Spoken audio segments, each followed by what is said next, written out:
Okay, so I'm at the downtown Ypsilanti library, and I'm attempting to fill out a online police complaint.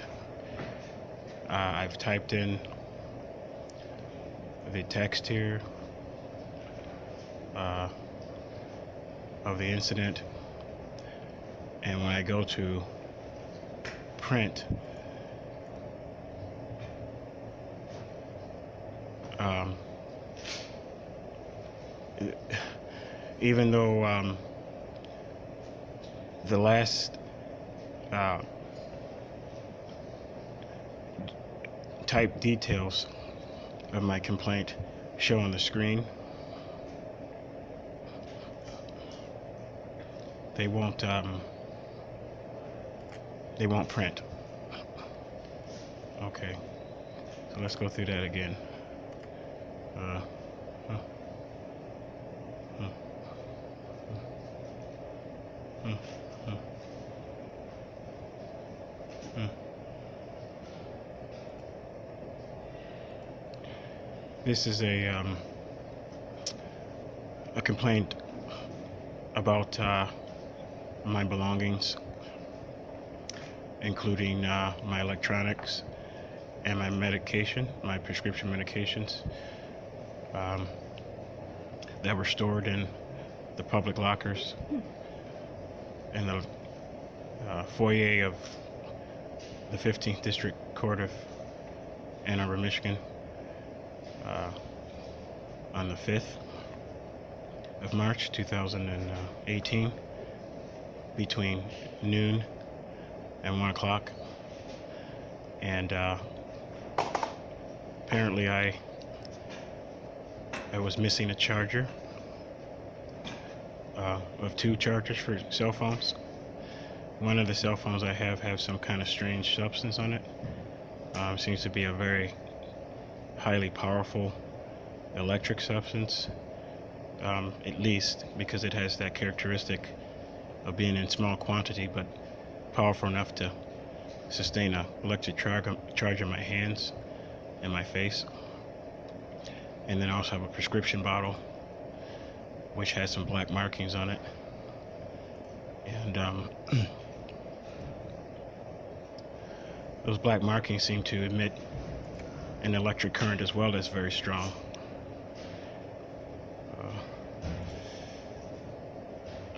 So after leaving the court on the 5th, I went home, slept, and then went to work. I actually called and I tried to make a police report over the phone. I called 911. They put me through to Ann Arbor Police Department.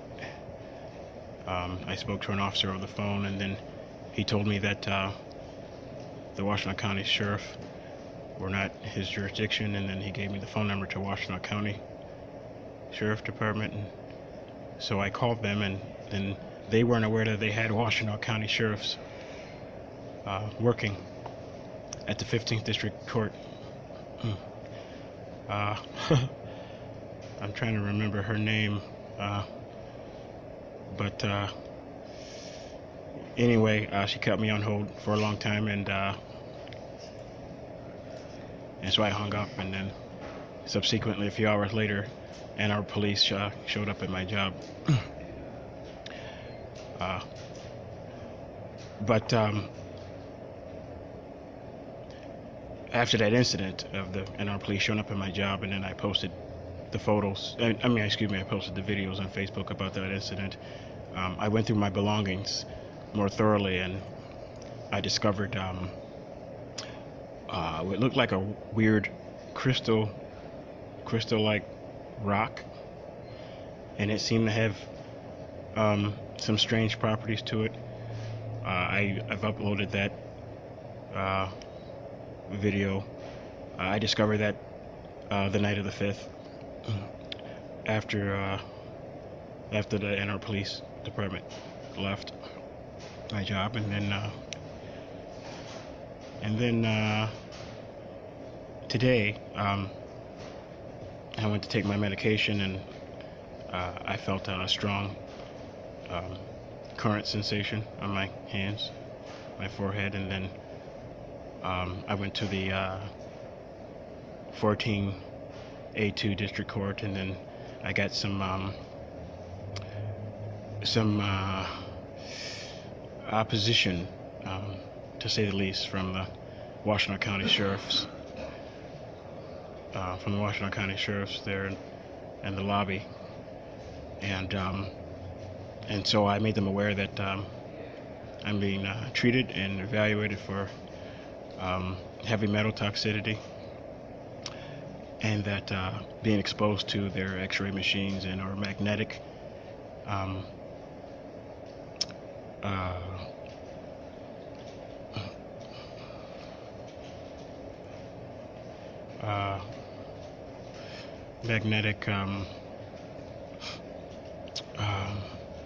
field machines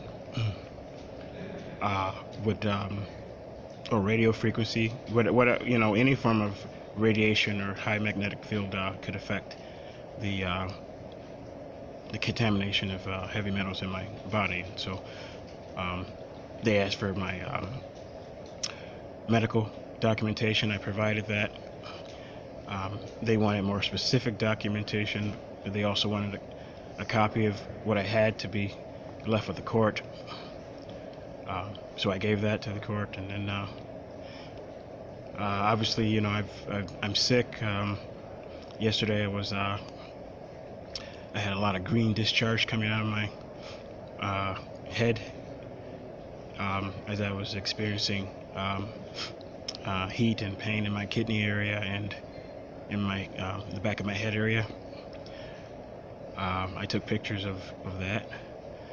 So I was rendered sick and disabled, but yet I still did my best to make it to court today, and I made it late. And apparently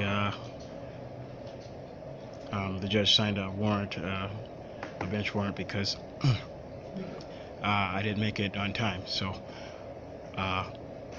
it is my intent to present to the court that I'm a victim of harassment directly from the Washington County Sheriff Police Department, as well as the Ann Arbor Police Department, regarding cases that pertain to me that are being handled by the Washington County Prosecutor's Office. And this is just one other small form of electronic harassment here, in which I'm on a computer and I can't get this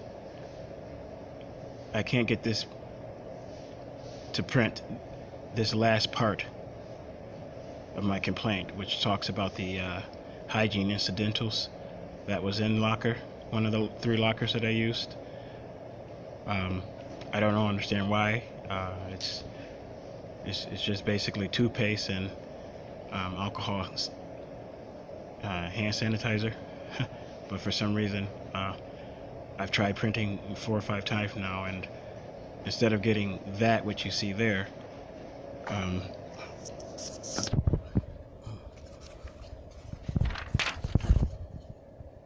just getting that.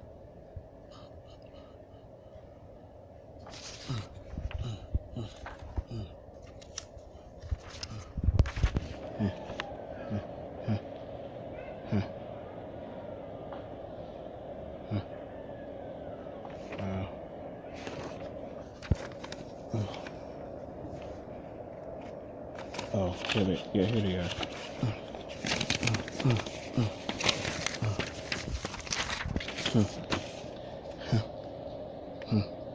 So here's another one. It cuts it off right there.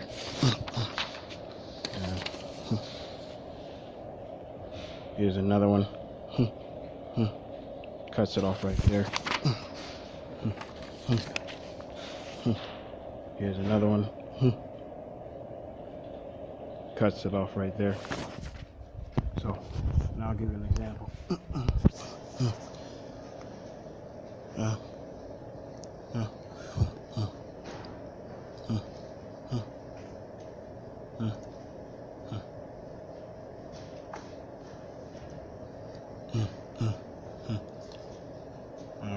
So here it says it's ready to print. That.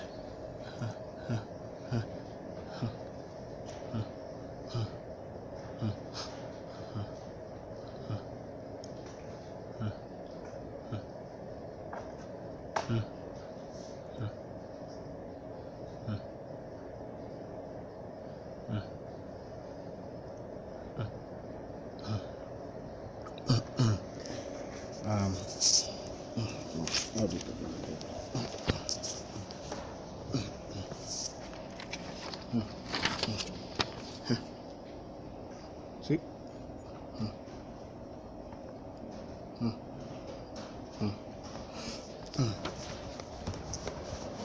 Alrighty. So,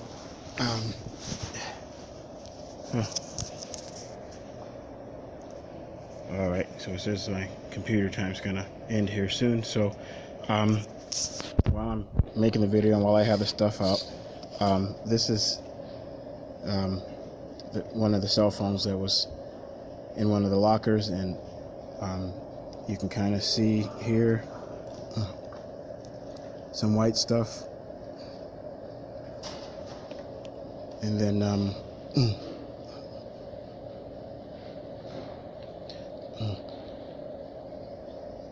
here again is some white stuff in this crevice. So I mean, it was placed there inconspicuously as to not be immediately noticed, but it's very powerful. And I guess somehow it could affect the battery, maybe.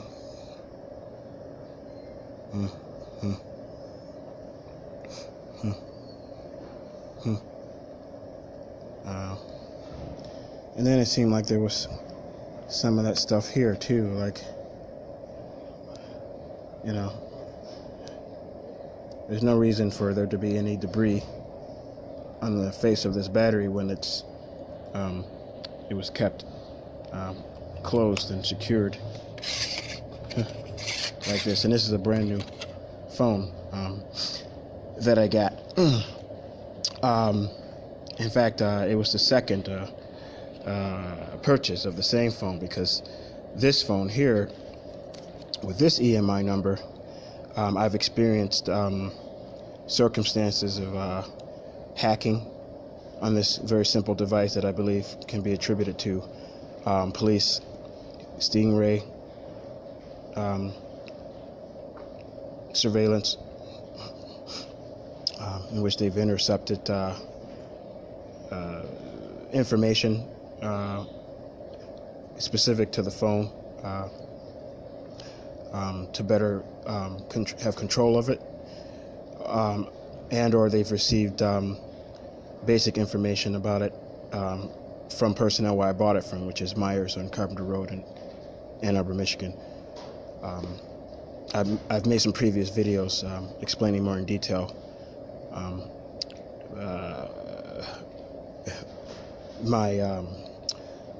my beliefs in this regards, and also showing circumstances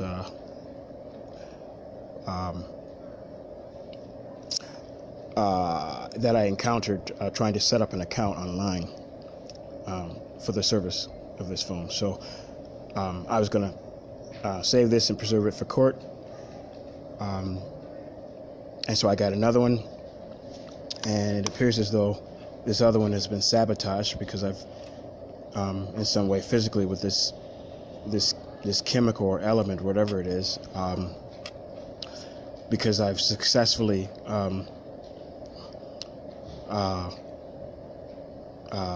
guarded it from being taken over for surveillance purposes. And I don't know why I would be I don't know exactly why I would be put under surveillance, but what I can tell you is that I've made a lot of complaints against the city, and I've posted a lot of videos and proofs on my online accounts, including YouTube and Facebook, and I used the numbers associated the call numbers associated with these devices, to help secure and access those accounts. And so it would be ideal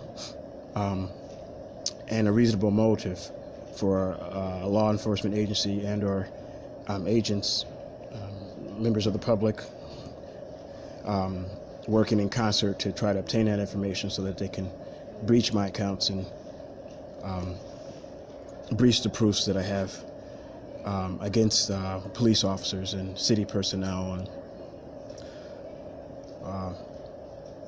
and so this is an aspect of my life. But I'm learning now. The more that I expose it, the better position of protection I'll be in, and also a position of mitigating my losses from unwarranted surveillance and or hacking and theft of electronic information. So, thank you.